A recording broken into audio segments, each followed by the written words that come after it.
நாளைக்கு லேபுக்கு போ, யாரும் உன்னை எதுவும் சொல்ல மாட்டாங்க. என்னோட கவனம் வேற எங்கேயும் செதறக்கூடாது. நானும் உன்னை விட்டு கொஞ்ச நாளைக்கு ஒதுங்கி இருக்கேன்.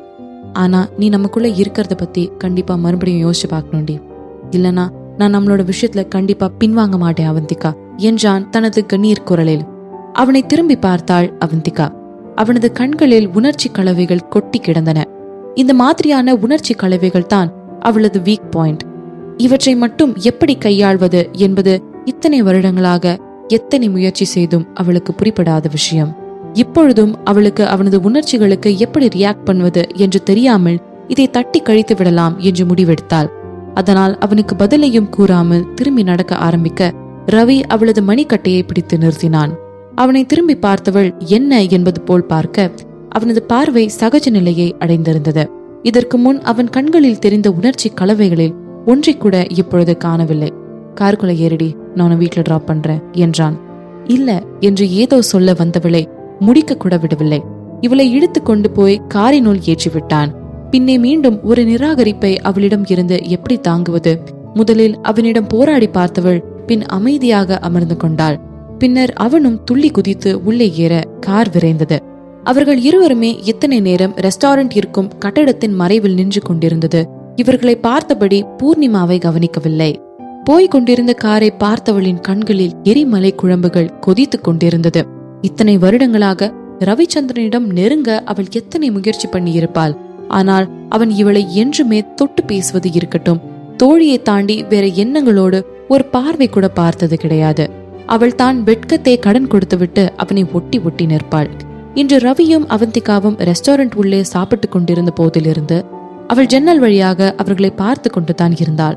அதோடு அவந்திகா எழுந்து சென்றது, இவன் சென்று அவளை அணைத்தது, வெளியே வந்ததும் அவளை அள்ளி காரில் போட்டு கொண்டு சென்றது என அத்தனையும் பூர்ணிமா பார்த்து கொண்டுதான் இருந்தாள். இவை எல்லாவற்றையும் தாண்டி அவள் மனதில் பதிந்த விஷயம் என்னவென்றால், அவந்திகாவை தன் அணைப்பிலிருந்து ரவி விடுவித்த பிறகு அவனது கண்களில் இருந்த உணர்ச்சி கலவைகள். அவன் அவந்திகாவை பார்த்த பார்வையில் எல்லாமே இருந்தது. அக்கறை, காதல், காமம், ஆசை, பாசம் என எல்லாம் கொட்டி கிடந்தது. இவற்றிற்காகத்தானே இவை எல்லாவற்றையும் ரவிச்சந்திரனின் கண்களில் தனக்காக பார்க்க வேண்டும் என்று தானே அவள் ராப்பகலாக ஏங்கிக் கொண்டிருந்தாள். ஆனால் இத்தனை வருடங்களில் எத்தனை முயற்சித்தும் அந்த பார்வையை அவன் கண்களில் அவள் பார்த்ததே இல்லை. ஆனால் இந்த அவந்திகா அவனுக்காக ஒரு துரும்பை கூட அசைக்கவில்லை. அவன் என்னடா என்றால் இவளுக்காக இந்த உருகு உருகிறானே. இதை நினைக்க நினைக்க பூர்ணிமாவிற்கு நெஞ்சமெல்லாம் பற்றி எரிவது போல் இருந்தது. தலையை சிலுப்பிக் கொண்டவள், இல்ல இல்ல, கடவுள் தான் அவந்திகாவை லேப விட்டு துரத்தி எனக்கு இன்னும் ஒரு வழி காமிச்சிருக்காருல, அதேதான். ரவி மாறி ஒரு மனுஷனா அவ்வளவு சீக்கிரமா என் கையில தூக்கி கடவுள் கொடுத்துட மாட்டார்ல. என்னை டெஸ்ட் பண்ணி பாக்குறாரு. இது கண்டிப்பா அந்த அவந்திகாவுக்கு வெட்டின கூலிதான். அவளாலதான் எல்லாமே. அவ ஏன் தான் என் வாழ்க்கைக்குள்ள மறுபடியும் வந்து தொலைச்சாலோ இருக்கட்டும். என்கிட்ட இருந்து அவ பறிச்சுக்கிட்டது எல்லாத்தையும் எப்படி திரும்ப எடுத்துக்கணும்னு எனக்கு தெரியும் என்று கருவி கொண்டவளின் கண்களில் வஞ்சத்தின் ஒளி மின்னியது. இங்கே ரவியும் அவந்திகாவும் அவந்திகாவின் வீடு வரும் வரையே எதுவுமே பேசிக்கொள்ளவில்லை. அமைதி அமைதி அமைதி மட்டுமே. அவந்திகாவின் வீடு வந்ததும் அவள் இறங்கி உள்ளே போகும் வரை அவளையே பார்த்து கொண்டிருந்தவன் அவள் தலை மறைந்தவுடன் டிரைவரிடம் சந்திரன் குடும்பத்தின் பழைய பங்களாவிற்கு போகுமாறு சொன்னான். அங்கு சென்றவன் அவனது பாட்டியிடம் லேபில் தனது பெயரில் இருந்த பங்கான 50% அவந்திகாவின் பெயரில் எழுதிவிட்டதாக கூறினான். இதை கேட்ட நாச்சியார் தான் அதிர்ச்சியாகி போய்விட்டார். எப்போ இருந்து ரவி அந்த மாதிரி நரி தந்திரம் இருக்கிற பொண்ணுக்காக நீ கேர் பண்ண ஆரம்பிச்ச? சவடம்பிகா டிசைனை மொத்தமா முடிச்சுட்டா. அதனால உன்னோட முன்னாள் புண்டாட்டியோட உதவி எங்களுக்கு தேவையில்லை. இந்த மாதிரி தேவையில்லாத விஷயத்துக்கெல்லாம் உன் மேல என்ன கோவப்பட வைக்காத ரவி என்றார் கோபமாக. அவருக்கு அருகில் அமர்ந்து கொண்டிருந்த சௌடம்பிகாவுமே இன்னும் ரவி கொடுத்த அதிர்ச்சியில் இருந்து வெளிவரவில்லை. ரவி அவனது மொத்த பங்கையும் அவந்திகாவின் பெயரில் எழுதி வைப்பான் என்று அவள் நினைத்தும் பார்க்கவில்லை. 50% பங்கு என்றால் அந்த இடத்தில் அவளுக்கு சரி பாதி உரிமை இருக்கிறதே. அதன் பின்னர் யார் நினைத்தாலுமே அவள் லேபை விட்டு துரத்தி அடிக்க முடியாதே. ரவி, நீ என்ன பண்ணிட்டு இருக்க? நான் தான் டிசைனை முடிச்சுட்டேன்ல, அப்புறம் எதுக்கு இதெல்லாம்? இன்னும் சொல்லணும்னா அவ இனி லேபுக்குள்ள வர வேண்டிய அவசியமே இல்லை என்றாள் சௌடம்பிகா முகத்தை சுருக்கி கொண்டு. அவளை பார்த்து முறைத்தவன் அவளை நேராக பார்த்து சொன்னான், டிசைனை முடிக்கிறது, அந்த பொருளை சக்சஸ்ஃபுல்லா கன்ஸ்ட்ரக்ட் பண்ணி முடிக்கிறது, இது ரெண்டுமே வேற வேற விஷயங்கள். இன்னும் அவ தோக்கல. அதனால என்னோட சப்போர்ட் அவந்திகாவுக்கு தான். ஆனா ஃபேக்ட் என்னன்னா அவ தோத்துட்டா. சௌடம்பிகாவோட டிசைன் பெர்ஃபெக்டா வந்திருக்கு. இன்னும் கொஞ்சம் டைம் கொடுத்தா அது ப்ராடக்டாவும் அவ உருவாக்கி கொடுத்துருவா என்றார் நாச்சியார் அழுத்தம் திருத்தமாக. ஆனா நீங்க இன்னும் அவந்திகாவோட டிசைனை பார்க்கல என்றான் ரவிச்சந்திரன். தேவையில்ல, நான் சொன்னேன்ல சௌடம்பிகாவோட டிசைன் பெர்ஃபெக்டா இருக்கு. இவளோடதை விட நல்ல டிசைனை கண்டிப்பா அவந்திகாவால உருவாக்க முடியாது என்று அடித்து சொன்னார் நாச்சியார். பூடகமான சிரிப்பு ஒன்றை உதிர்த்த ரவிச்சந்திரன், அவந்திகாவோட டிசைனை பார்க்காமலே உங்களால எப்படி பாட்டி இவ்வளவு உறுதியா பேச முடியுது என்று கேட்டான் ரவிச்சந்திரன். ஏன்னா சௌடம்பிகாவோட டிசைன்ல இருக்கிற நுணுக்கம் என்ன அப்படி பேச வைக்குது ரவி. அதனால சூரியன் மேற்க உதிச்சா மட்டும்தான் அவந்திகாவோட டிசைன் பெஸ்டா இருக்க முடியும் மீண்டும் அடித்து சொன்னார் நாச்சியார். இதை கேட்ட சௌடம்பிகாவின் கண்கள் சுருங்கின. அவளது இதயம் பயத்தில் துள்ள ஆரம்பித்தது. என்னோட டிசைனை விட அவளோடது பெஸ்டா இருக்க முடியுமா? சேச்சா, இருக்காது. இந்த டிசைனே அவ பண்ணது தானே, இதை விட பெட்டராலாம் அவளால மறுபடியும் ரெடி பண்ண முடியாது. ஏன்னா இதுதான் பெர்ஃபெக்ட் டிசைன் என்று நினைத்து கொண்டாள் சௌடம்பிகா. ரவிக்கு தனது டிசைன் அவந்திகாவுடையது என்று தெரிந்திருக்க வாய்ப்பில்லை. ஆனாலும் அவன் அவந்திகா பக்கம் இத்தனை வலுவாக நிற்கிறான் என்றால் அவளது திறமை இவனுக்கு தெரிந்திருக்க வேண்டும் என்று நினைத்து கொண்டாள். அதை நினைக்கவே அவளுக்கு கசப்பாக இருந்தது. ஆனால் கசந்தாலும் உண்மை உண்மைதானே. எது எப்படியோ இப்பொழுது 2 பெர்ஃபெக்ட் டிசைன்கள் இருக்கின்றன. இரண்டுமே அவந்திகா வடிவமைத்தது. ஆனால் யாருடையது முதலில் பொருளாக உருவாக்கம் பெறுகிறதோ அவரே வெற்றியாளர்.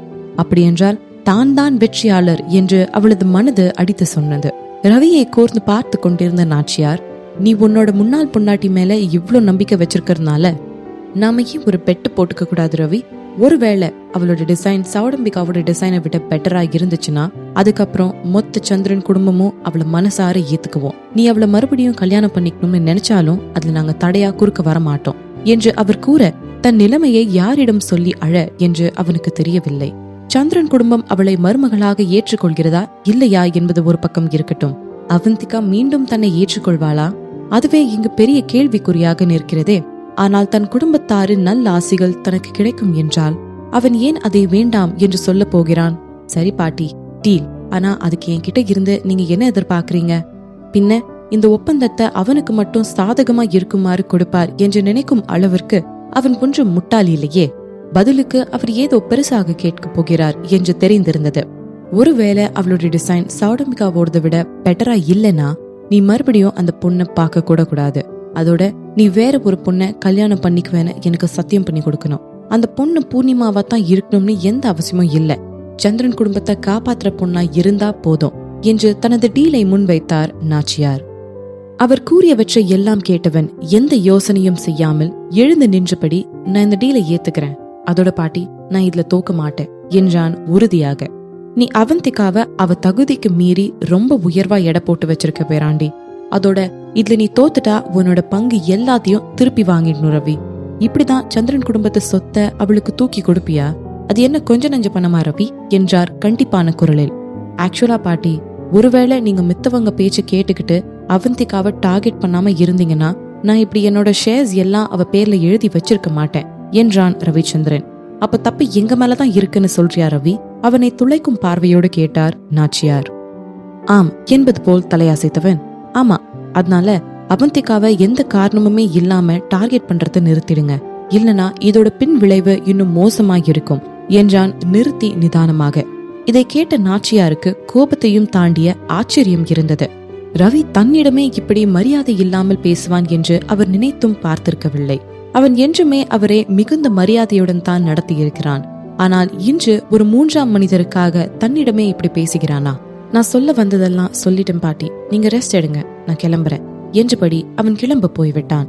ஆனால் அடுத்த 10 நிமிடங்களில் அவனுக்கும் நாச்சியார் அம்மாவிற்கும் நடந்த உரையாடல் மொத்த சந்திரன் குடும்பத்தின் ஆட்களின் காதுகளுக்கும் சென்று ஒரு பெரிய அதிர்ச்சி அலையை அங்கு உருவாக்கி இருந்தது. நாச்சியாரிடம் அவசர அவசரமாக விடை பெற்று வந்த சௌடம்பிகா உடனடியாக போன் செய்து அங்கு நடந்த விஷயத்தை பூர்ணிமாவிடம் வத்தி வைத்தாள். அவள் சொன்னதை கேட்ட பூர்ணிமாவும் அதிர்ச்சியில் வாயை பிளந்தாள். என்ன என்ன சொன்ன? ரவி அவர் பேர்ல இருந்த மொத்த ஷேர்ஸையும் அவந்திகா பேர்ல எழுதி வச்சிட்டாரா? இது மட்டும் இல்ல பூர்ணிமா, மறுபடியும் நம்ம அவந்திகாவை டார்கெட் பண்ணா அப்புறம் ரவியே நம்மளுக்கு எதிரா களத்துல இறங்கிருவானா என்று சொன்ன சௌடம்பிகா பூர்ணிமாவின் இருந்த அதிர்ச்சியை திருத்தியுடன் யூகித்து விட்டு தொடர்ந்தாள். நாச்சியார் அம்மா கூட ரவிக்கு சத்தியம் பண்ணி கொடுத்துட்டாங்க. ஒருவேளை அவந்திகா மட்டும் இந்த ப்ராஜெக்ட்ல ஜெயிச்சிட்டா ரவி அவந்திகாவை மறுபடியும் கல்யாணம் பண்ணிக்கவும் ஒத்துக்குவாங்களாம் என்று சொல்லி பூர்ணிமாவின் மனதில் எரிந்து கொண்டிருந்த நெருப்பில் எண்ணெயை ஊற்றினாள். இவற்றை கேட்ட பூர்ணிமாவின் முகத்தில் அப்படி ஒரு அதிர்ச்சி. கோபமாக மாறி அவளது உடல் எல்லாம் பரவ தனது கையில் இருந்த போனை சுவரின் மீது விசிறி அடித்தாள். அவள் விசிறிய வேகத்தில் அது சுக்கு நூறாக உடைந்து தெரித்து விழுந்திருந்தது. அதை கண்டும் அவளது கோபம் அடங்காமல் கையில் கிடைக்கும் பொருட்களை எல்லாம் விசிறி அடிக்க ஆரம்பித்திருந்தாள். சத்தம் கேட்டு அவளது அறைக்கு ஓடி வந்த சுமித்ராவும் அவரது கணவரும் தங்களது மகளை இந்த நிலைமையில் பார்த்து அதிர்ச்சியாகி நின்றுவிட்டனர். அவளை ஓடி சென்று தடுத்த சுமித்ரா, என்ன பண்ணிட்டு இருக்க பூர்ணிமா, நிறுத்து என்றது. அவளை இறுக்கி பிடித்தவரை திரும்பி பார்த்தாலே ஒரு பார்வை. அப்பப்பா, சுமித்ராவே நடுங்கி போய்விட்டார். அவந்திகா சிதம்பரநாதன், நான் உன்னை கொல்லாம விட மாட்டேன் என்று அங்கிருந்தவர்களின் செவிப்பிறை கிழிய கத்தினாள். இங்கு அவந்திகாவிற்கு உடலெல்லாம் நடுங்கி தும்மல் வந்து கொண்டே இருந்தது. கையில் சூடான பாலோடு அவந்திகாவிடம் வந்த அருண், அக்கா காய்ச்சல் வர மாதிரி இருக்காக்கா என்றான் வெளிரி போன முகத்துடன். இல்ல அருண், நான் நல்லா தான் இருக்கேன். ஏதோ தூசு உள்ள போயிடுச்சுன்னு நினைக்கிறேன். ஆமா, நீ ஏன் என்ன தூங்காம முடிச்சிட்டு இருக்க என்றாள் கண்டிப்புடன். அவளது டேபிளில் கையில் இருந்த பால் கிளாஸை வைத்தவன், அக்கா நீங்க ஏன் இன்னும் தூங்காம இருக்கீங்க? இந்த டிசைனை நாளைக்கு பாத்துக்கலாம். ஆல்ரெடி ரொம்ப லேட் ஆயிடுச்சு, போய் தூங்குங்க என்றான் அக்கறையான குரலில். இன்னும் கொஞ்சம் தான் அருண், முடிக்க போறேன், நீ போய் தூங்கு என்றபடி பாலை அருந்தியவளுக்கு கொஞ்சம் புத்துணர்வாக இருந்தது. அக்கா நீங்க லேபுக்கு போகும்போது நானும் கூட வருவேன் என்றான் அருண். இதை கேட்டு தலையை நிமிர்த்தியவள், எதுக்குடா என்று கேட்டாள். அங்க உங்களை யாராச்சும் ஏதாச்சும் சீண்டுனா ஒரு கை பார்க்கதான் என்றான் முகத்தை சீரியஸாக வைத்துக் கொண்டு. அவனது தோரணையை பார்த்து சிரித்தவள், அவங்களால என்ன சீண்ட முடியும்னு நீ நினைக்கிறியா என்று கேட்டாள். அக்கா நான் ஒத்துக்கிறேன், நீ ஜகஜால கில்லாடி தான். ஆனா கண்டிப்பா உங்க ரிசர்ச் நிறுத்த கண்டிப்பா சில பேர் முயற்சி பண்ணுவாங்கன்னு எனக்கு தோணுதுக்கா என்றான் அருண். சரிதான் அருண், கண்டிப்பா வருவாங்க என்று அவந்திகாவும் ஒத்துக்கொள்ள, அக்கா அப்ப அவங்க உங்களோட ரிசர்ச் முடிக்க விடாம பண்ண என்ன பிளான் பண்ணிருக்காங்கன்னு உங்களுக்கு தெரியுமா என்றான் ஆர்வமாக. அவர்களின் திட்டம் எதுவாக இருக்கக்கூடும் என்று கணிக்கும் அளவிற்கு அவந்திகா புத்திசாலித்தனமான பெண் தான் என்று அவனுக்கு தெரியும். ஆனால் அவளோ இடவளமாக தலை அசையாதபடி, எனக்கு அவங்க என்ன பிளான் பண்ணிருக்காங்கன்னு தெரியல அருண், ஆனா கண்டிப்பா ஏதாச்சும் பண்ணுவாங்கன்னு தெரியும் என்றாள். அதனாலதான் அக்கா உங்க சேஃப்டிக்கு நான் உங்க கூட அங்க வரேன்னு சொல்றேன் என்றான். இல்ல அருண், நான் சீக்கிரம் எல்லாம் லேபுக்கு போக போறது இல்ல. அவங்க இப்பவதுக்கு ஜெயிச்சிட்டதாவே நினைச்சுக்கிட்டு இருக்கட்டும் என்றாள் அவந்திகா முடிவாக. அப்ப எப்பதாங்க போவீங்க என்று கேட்டான் அருண். எல்லா ப்ரிப்பரேஷன்ஸும் முடிஞ்சோன்னே தாங்க மாட்டாமல் கேட்டான் அருண். அப்ப என்னையும் கூட்டிட்டு போங்க என்றான் அருண். அவன் விடுவதா இல்லை. சரிடா கூட்டிட்டு போறேன், இப்போ நீ போய் தூங்கு போ என்றாள் அவந்திகா. அவனும் அனுமதி கிடைத்துவிட்ட சந்தோஷத்துடன் தூங்க போய்விட்டான். ஆனால் அருண் கேட்ட கேள்விகளே அவளது மனதில் சுழன்ற வண்ணம் இருந்தன. எனது வெற்றியை தடுக்க சௌடம்பிகா என்ன செய்வாள்? அவந்திகா சொன்னது போலவே அதன் பிறகு வெகு நாட்களுக்கு அவள் லேபிற்கு செல்லவே இல்லை. இவற்றை அறிந்த சௌடம்பிகாவின் மனதில் இப்பொழுதுதான் நிம்மதி உண்டானது. ஆனால் அவந்திகா நிச்சயம் தனது வடிவமைப்பை பொருளாக உருவாக்க இங்கு வருவாள் என்று அவளுக்கு தோன்றியது. அதனால் அவள் அந்த பொருளை தயாரிப்பதில் இன்னும் மும்முரமாக இறங்கினாள். அவந்திகாவை தோற்கடிக்க மிக தெளிவாக தனது திட்டத்தை தீட்டியிருந்தாள் சௌடம்பிகா. அவளது திட்டத்தின் ஒரு பகுதிதான் பூர்ணிமாவிடம் போனில் போட்டு கொடுத்தது. அவந்திகா, நீ எவ்வளோ டேலண்ட் ஆனவளா வேணும்னாலும் இருக்கலாம், ஆனா நீ செத்து போயிட்டா அந்த டேலண்ட் எல்லாம் யாருக்கு பயன்பட போகுது சொல்லு என்று தனக்கு தானே பேசிக்கொண்டு வில்லத்தனமாக சிரித்து வைத்தாள் சௌடம்பிகா. அவளது உறுதிக்கு காரணம் அவள் வகுத்திருக்கும் திட்டத்தில் இருக்கும் தெளிவு. பூர்ணிமாவின் நவீன அடக்கமான முகத்திற்கு அடியில் ஒளிந்திருக்கும் சைக்கோத்தனமான முகம் சௌடம்பிகாவை தவிர வேற யாருக்குமே தெரியாது. பூர்ணிமா சிறு வயதில் இருந்தே தனது தடையாகவோ ஊடேவோ வந்து நிற்பவர்களை வேரோடு அழிக்க கூட தயங்க மாட்டாள். தனக்கு வேண்டியது கிடைக்க பூர்ணிமா எந்த அளவிற்கு வேண்டுமென்றாலும் இறங்குவாள் என்று சௌடம்பிகாவிற்கு தெரியும். பூர்ணிமாவின் இக்குணத்தை பல வருடங்களுக்கு முன்பே சௌடம்பிகா அறிந்திருந்தாள். அன்று நடந்த சம்பவத்தை நினைத்தவளுக்கு இன்றும் உதறல் எடுத்தது. அப்பொழுது பூர்ணிமா, ரவி, சௌடம்பிகா எல்லோருமே பள்ளியில் படித்துக் கொண்டிருந்தார்கள். அவர்களின் வகுப்பில் இருந்த ஒரு பெண்ணிற்கு ரவியின் மீது மிகுந்த ஈடுபாடு இருந்தது. அதோடு அந்த பெண்ணின் குடும்பம் வேறு சந்திரன் குடும்பத்திற்கு மிகவும் நெருக்கமானவர்கள். அதனால் வெகு சுலபமாக ரவியிடம் நெருங்க அப்பெண்ணிற்கு வாய்ப்பு இருந்தது. அதை அறிந்த பூர்ணிமா வழிய சென்று அப்பெண்ணை நட்பாக்கி கொண்டாள். சில நாட்களிலேயே அப்பெண்ணிற்கு நம்பிக்கைக்கு உரியவளாகவும் மாறி போய்விட்டாள். அந்த சமயம்தான் அவர்களின் வகுப்பில் இருந்த எல்லோரும் சேர்ந்து ஒன்றாக ஒரு கேம்பிற்கு சென்றிருந்தார்கள். அப்பொழுதுதான் பூர்ணிமா தனது திட்டத்தை செயல்படுத்த ஆரம்பித்திருந்தாள். அன்று இரவு பார்த்து கழிப்பறை செல்வதற்காக தூக்கத்தில் இருந்து எழுந்து வந்திருந்தாள் சௌடம்பிகா. அன்றுதான் அப்பொழுதுதான் பூர்ணிமாவின் இந்த சுபாவத்தை அவள் பார்த்தாள். அங்கு பூர்ணிமா தனது கையில் ஏதோ ஒரு பெட்டியோடு அந்த பெண் இருந்த டென்ட்டிற்கு சென்று அந்த பெட்டியில் இருந்த விஷ பாம்பை அந்த பெண் இருந்த டென்ட்டினுள் விட்டுவிட்டாள். அன்று அந்த பாம்பு கடித்து அந்த பெண் அலறிய அலறல் இன்று நினைத்தாலும் சௌடம்பிகாவின் காதில் எதிரொலித்தது. எல்லோரும் அந்த பெண்ணின் அலறல் கேட்டு அங்கு விரைய பூர்ணிமா கமுகமாக சென்று தனது டென்ட்டிற்கு வெளியே நின்று கொண்டாள்.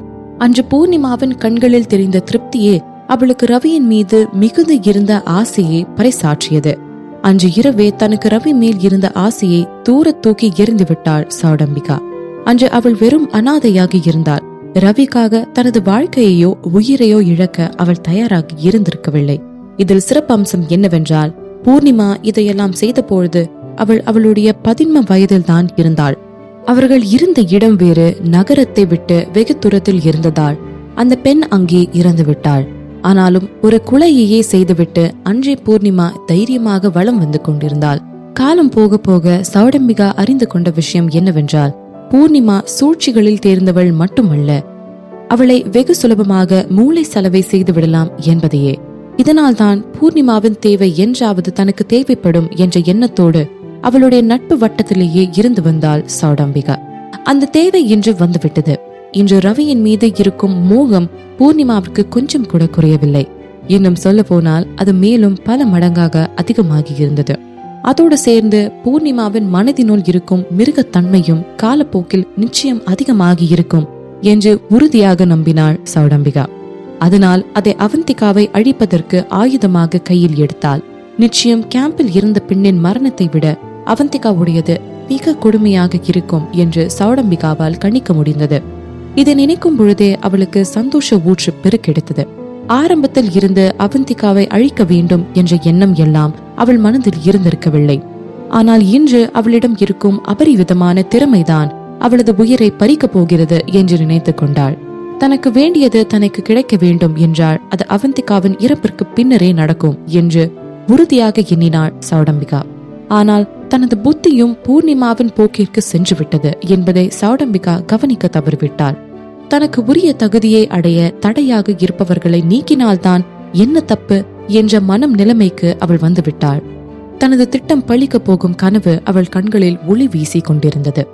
பூர்ணிமா சௌடம்பிகா இருவரின் வாழ்வுமே அவந்திகாவின் இறப்பிற்கு பின் தான் ஆரம்பிக்க போகிறது.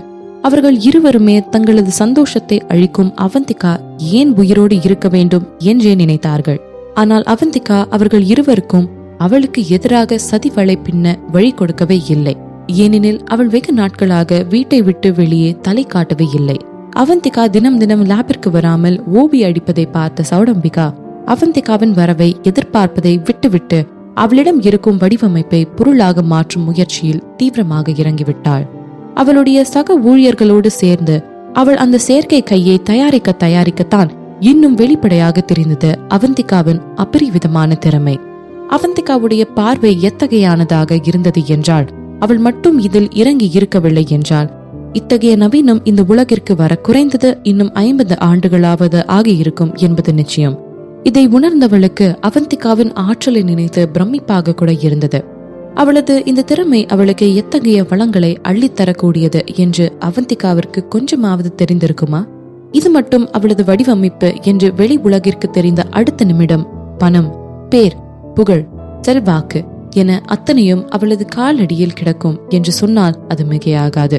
இதை நினைக்க நினைக்க அவந்திகா மீதான பொறாமையும் வெறுப்பும் சௌடம்பிகாவினுள் இன்னும் அதிகமானது. நிச்சயம் அவந்திகாவை அழித்தே ஆக வேண்டும். அப்படி செய்தால் மட்டுமே தன்னால் இந்த செயற்கை கைக்கான பேட்டன்டை கைப்பற்ற முடியும் என்ற எண்ணமும் இன்னும் உறுதியானது. தனது ஒளிமயமான எதிர்காலம் இப்பொழுதே சௌடம்பிகாவிற்கு தெரிந்தது. அந்த எண்ணம் அவள் மனதினுள் ஊற அவள் இன்னும் மும்முரமாக அவளது வேலையில் இறங்கினாள். இப்போதைக்கும் இந்த செயற்கை கையை உருவாக்குவதில் மட்டும்தான் தன் கவனத்தை செலுத்த வேண்டும் என்று முடிவெடுத்தாள். அவந்திகாவின் வடிவமைப்பு விரைவாகவே பொருளாக மாறிக்கொண்டிருந்தது. அவளது வடிவமைப்பு முழுதாக முடிந்திருக்கவில்லை என்றாலும் மிச்சம் செய்ய மேல் பூச்சு போல இன்னும் பிற எளிதான வேலைகளே இருந்தமையால் அதை அங்கு இருக்கும் பொறியாளர்களே செய்து முடித்து விட்டார்கள். இன்னும் ஒரு வாரத்தில் அந்த பொருள் முழு உருவை பெற்றுவிடும் நிலையில் வந்திருந்தது. இவற்றையெல்லாம் பார்த்த சௌடம்பிகாவிற்கு கால்கள் தரையில் படவில்லை. அவள் ஆள் மட்டும்தான் இங்கே இருந்தாள். மனம் என்னவோ வானில் பறந்து கொண்டிருந்தது என்றுதான் சொல்ல வேண்டும். நாளுக்கு நாள் ராஜச்சந்திரனின் சிரிப்பும் வளர்ப்பிறை போல் வளர்ந்து கொண்டே போய்கொண்டிருந்தது. இன்னும் 2 நாள் சென்றால் அவரது சிரிப்பு காதை தாண்டி நீண்டுவிடும் போல. அவரது மனைவியின் கை சரியாகி அவர்கள் இருவரின் மனஸ்தாபங்கள் நீங்கி மீண்டும் அவரது மனைவியுடனான திருமண பந்தத்தில் இணைந்து விடலாம் என்று நினைக்கும் போதே அவரது மனது சிறு குழந்தை போல் குதூகலித்தது. மருத்துவமனையிலும் எல்லாம் தயாராக இருந்தது. செயற்கை கை தயாரான அடுத்த நொடி மருத்துவமனை சென்று நாச்சியாருக்கு அதை பொருத்த வேண்டியது மட்டுமே இன்னும் பாக்கி.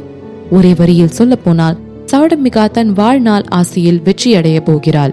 இந்த நேரம் அவந்திகா லேபிற்கு வந்தாள். அவள் பின்னேயே அருணும் வந்திருந்தான். இந்த விஷயத்தை அறிந்த சௌடம்பிகாவின் முகத்தில் பயமோ கோபமோ எதையும் காணவில்லை. மாறாக அவள் அவந்திகாவை சென்று பார்க்க ஆர்வமாக இருந்தாள் என்றால் பாருங்களேன். ஏனென்றால் இன்னும் சிறிது நேரத்தில் அவளது ப்ராடக்ட் ரெடி ஆகிவிடும். இதிலிருந்தே வெற்றி அவள் பக்கம்தான் என்று உறுதியாகிவிட்டதே. இனி அவந்திகா என்ன முயற்சி செய்தாலும் மிச்சம் இருக்கும் கொஞ்சம் நேரத்தில் அவளால் அந்த ப்ராடக்டை நிச்சயம் செய்து முடிக்க முடியாது என்பது மறுக்க முடியாத உண்மை. என்ன செய்ய போகிறாள் அவந்திகா? ஒரு விரிந்த புன்னகையுடன் அவந்திகாவை சந்திக்க போனாள் சௌடம்பிகா. அவந்திகா நாதன், உன்னோட கட்ஸ பார்த்து நான் வியக்கிறேன். ஆல்ரெடி சக்சஸ் ஏன் பக்கம்தான்னு உனக்கு தெரியாதா என்று கேட்டாள் சௌடம்பிகா. சக்சஸா? உங்களுக்கா? திருப்பி மூட்டாம கம்முன்னு போங்க என்றாள் அவந்திகா சிரித்து கொண்டே. அவள் இனியும் அவந்திகாவிடம் மரியாதையாக எல்லாம் கொடுக்க அவசியம் இல்லை போலும்.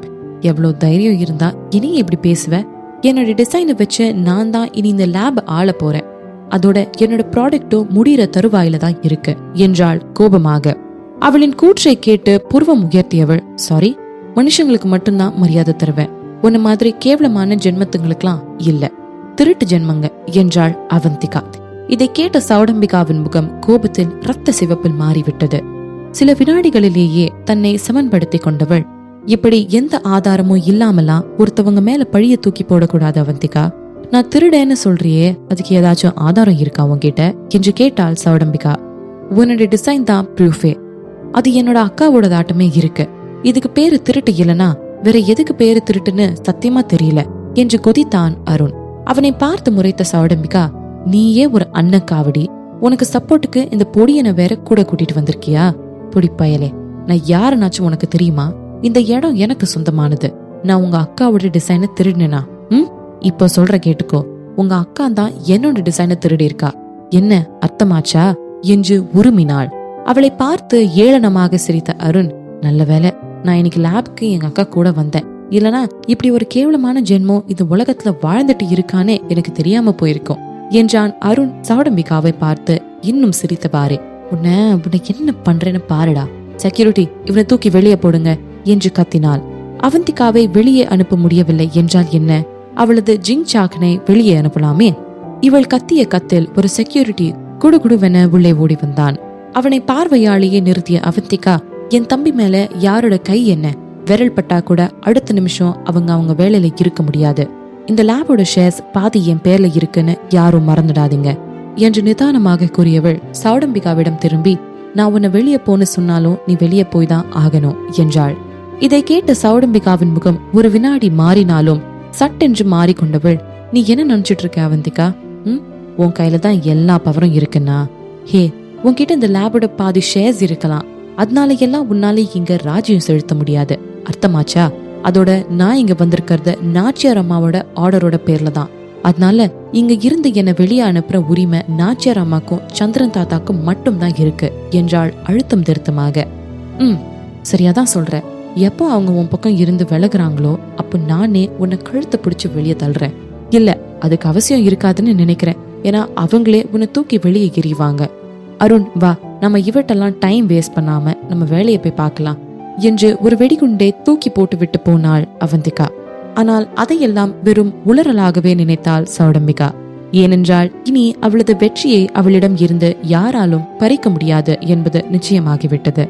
எவ்வளவு ஆடணுமோ ஆடு அவந்திகா, எல்லாம் கொஞ்ச நாளைக்குதான் என்று நினைத்தால் போகும் அவந்திகாவின் முதுகை விரித்தபடி.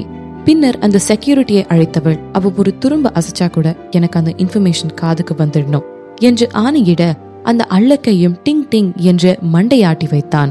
அவளது வெற்றி உறுதியாகி விட்டாலும் அவந்திகாவின் செய்கைகள் எல்லாம் தனக்கு தெரிந்தவாறு இருக்க வேண்டும் என்று நினைத்தாள் சௌடம்பிகா. அவளது லேபிற்கு சென்ற அவந்திகா ஹாதிராமை தேடினாள். மிஸ் நாதன், நம்ம ஆல்ரெடி ரொம்ப லேட். சௌடம்பிகா ஆல்ரெடி டிசைனை முடிச்சிட்டாங்க என்றான் ஹாதிராம் பதபதைப்போடு. அவந்திகாவின் முகம் சிறிது கூட மாறவே இல்லை. That's her business. நம்மளோட ஃபைனல் ப்ராடக்ட்ல நம்ம தரத்தை காமிச்சுக்கலாம் என்றாள். ஆனா நான் சௌடம்பிகாவோட டிசைனை பார்த்தேன் மிஸ் நாதன். எனக்கு அதை சொல்ல கூட பிடிக்கலனாலும் அவங்க டிசைன் அவ்வளோ என்றவனின் வார்த்தைகள் அவந்திகாவின் லேப்டாப்பில் இருந்த டிசைனை பார்த்ததும் நின்றுவிட்டது. இந்த டிசைன் என்று அவன் திணற, அந்த பொம்பளையோட டிசைன் ஆட்டமே இருக்கல என்று ஹாதிராமை பார்த்து கேட்டான் அருண். ஹாதிராமும் பேச்சற்று பலமாக மண்டியை ஆட்டி வைத்தான். மிஸ் நாதன், இதேதான் சௌடம்பிகாவோட டிசைனோ, உங்களோடதும் எப்படி அதே மாதிரியே இருக்கு என்று கேட்டான் ஹாதிராம். ஏன்னா அந்த சௌடம்பிகா தான் அக்கா கிட்ட இருந்து அந்த டிசைனை திருடிட்டு தன்னோடதுன்னு மார் தட்டிட்டு தெரியுறா என்றான் அருண் பல்லை கடித்து கொண்டு. என்ன, சௌடம்பிகா வச்சிருக்க டிசைன் மிஸ் நாதன் இருந்து திருடப்பட்டதா? அவன் கண்கள் மேலும் உருண்டையாகி இருந்தன. அடா ஆமாங்க என்றான் அருண். இப்பொழுது அவந்திகாவை பார்த்த ஹாதிராமின் கண்களில் பாராட்டு தெரிந்தது. மிஸ் நாதன், உங்களோட டிசைன் சான்ஸே இல்ல. நானுமே யோசிச்சுட்டு இருந்தேன், இத்தனை வருஷமா இந்த லேப்ல இருந்த போது சௌடம்பிகாவில பண்ண முடியாத டிசைன் இப்போ நீங்க வந்த கொஞ்ச நாள் எப்படி வந்துச்சுன்னு. இப்போதான் எனக்கு எல்லாம் புரியுது. ஆனா நீங்க இப்ப எப்படி அவங்கள எக்ஸ்போஸ் பண்ண போறீங்க? ஏன்னா அவங்க பண்ற ப்ராடக்ட் முடிகிற ஸ்டேஜ்ல இருக்கு. இப்ப போய் நீங்க உண்மையை சொன்னீங்கன்னா எல்லாரும் என்று அவன் சொல்லி முடிக்கும் முன்பே நான் அவளோட டிசைனை திருடிட்டேன்னு சொல்வாங்க என்றாள். என்று மண்டையாட்டினான் ஹாதிராம். ஒரு பூடக சிரிப்பை புதிர்த்த அவந்திகா, என்னோட ஒர்க் அவ்வளவு சீக்கிரமெல்லாம் திருட முடியாது ஹாதிராம். அவ பண்ண தப்புக்கான தண்டனையா கண்டிப்பா அனுபவிப்பா. சரி, பேசினதெல்லாம் போதும், வேலையை ஆரம்பிக்கலாம் என்றபடி ஹாதிராமுக்கான வேலையை அவனுக்கு கொடுத்தாள் அவந்திகா. அது என்னவென்றால் சௌடம்பிகா செய்திருக்கும் முன் மாதிரிகளில் ஒன்றே அவன் அவளிடம் கொண்டு வந்து தர வேண்டும் என்பதே ஆகும். இதை கேட்ட ஹாதிராமின் கண்கள் ஆச்சரியத்தில் விரிந்தன. ஒருவேளை தான் ஏதோ தவறாக கேட்டுவிட்டோமோ என்று நினைத்தவன், மிஸ் நாதன் என்ன சொன்னீங்க? நான் போய் சௌடம்பிகாவோட டீம் கிட்ட அவங்க முடிச்ச புரோட்டோடைப்ஸ் எல்லாம் ஒன்னா வாங்கிட்டு வரணுமா என்று கேட்டான். ஆமா என்று அழுத்தி சொன்னாள் அவந்திகா. ஆனா அதெல்லாம் அவங்க பண்ணது, அது நாம கேட்டா அது என்று அவன் தயங்க, அவனது தயக்கத்தை புரிந்து கொண்ட அவந்திகா புன்னகைத்தவாறே, அவங்க பண்ணதுனால என்ன? அந்த டிசைன் என்னோடதுதான், அது அவங்க பொருளா மாத்திருக்காங்க. மூலத்தனமே நம்மளோடதுதான் ஹாதிராம். அதோட சௌடம்பிகா இவ்ளோ எஃபர்ட் போட்டு என்னோட டிசைனை புரோட்டோடைப் மாத்திருக்கா. நாம அதை யூஸ் பண்ணிக்கலன்னா அவ கண்டிப்பா ஏமாந்து போயிருவா தானே. அதனால போய் புரோட்டோடைப்பை கேளுங்க. முடியாதுன்னு சொன்னாங்கன்னா அங்க இருக்கிற யாருக்காச்சும் இந்த லேப்ல 50% மேல ஷேர் இருந்தா தான் உங்களை ரிஜெக்ட் பண்ற உரிமை இருக்குன்னு சொல்லுங்க என்றான். அவனும் ஒருவாறு அங்கே போய் தான் வந்திருப்பதன் காரணத்தை முன்வைக்க, அதை கேட்டு சௌடம்பிகா எழுந்த வேகத்தில் அவள் அமர்ந்திருந்த சேர் மல்லாக்க விழுந்திருந்தது. ஹே ஷேம்லெஸ், இப்படி கேட்டு அவளுக்கு கொஞ்சம் கூட வெக்கமா இல்லையா? இந்த புரோட்டோடைப் எல்லாம் நாங்க பண்ணது, நான் எதுக்கு அதுல ஒண்ணு அவளுக்கு தூக்கி கொடுக்கணும்? என்ன, அவளுக்கு புதுசா ஒண்ணு தயாரிக்க நேரம் இல்லைன்றதுக்காக இப்படி என்னோடத கேக்குறாளா என்று சௌடம்பிகா எகிர, இதையெல்லாம் எதிர்பார்த்தே வந்தவன், மிஸ் நாதன் என்ன சொன்னாங்கன்னா, டிசைன் உங்களோடது தானா, அதையெல்லாம் அவங்க எதுவும் சொந்த கொண்டாட மாட்டாங்களாம். ஆனா அவங்களுக்கும் இந்த லேப்ல பாதி பங்கு இருக்கிறதுனால உங்களோட ஒரு பினிஷ் புரோட்டோடைப் கேக்குறாங்க என்றான் பொறுமையாக.